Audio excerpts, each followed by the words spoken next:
শরীরটা দিন দিন দুর্বল হয়ে যাচ্ছে? সবসময় দুর্বলতা, রক্তস্বল্পতা বা ক্লান্তিতে ভুগছেন? শরীরে আয়রনের অভাব, কম হিমোগ্লোবিন আর এনার্জির ঘাটতি, এগুলোই হতে পারে আপনার সমস্যার মূল কারণ।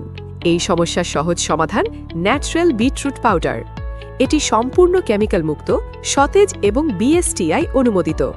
প্রাকৃতিকভাবে তৈরি এই পাউডার আপনার শরীরকে ভিতর থেকে শক্তিশালী করে, রক্ত বৃদ্ধি করে, হিমোগ্লোবিন বাড়ায়, শরীরের দুর্বলতা ও ক্লান্তি দূর করে, ব্লাড প্রেশার নিয়ন্ত্রণে সাহায্য করে, ত্বককে করে উজ্জ্বল ও হেলদি, ইমিউনিটি বাড়িয়ে নানা রোগ প্রতিরোধে সহায়তা করে। প্রতিদিন সকালে খালি পেটে অথবা রাতে খাওয়ার আগে 1-2 চা চামচ বিটরুট পাউডার 1 গ্লাস দুধ বা পানির সাথে মিশিয়ে পান করুন। সারা বাংলাদেশে হোম ডেলিভারি সুবিধা রয়েছে। তাহলে আর দেরি কেন? আজই অর্ডার করুন। অর্ডার করতে হোয়াটসঅ্যাপ করুন 015165174997 অথবা বিস্তারিত জানতে ভিজিট করুন satkiraharvest.bdsite.net।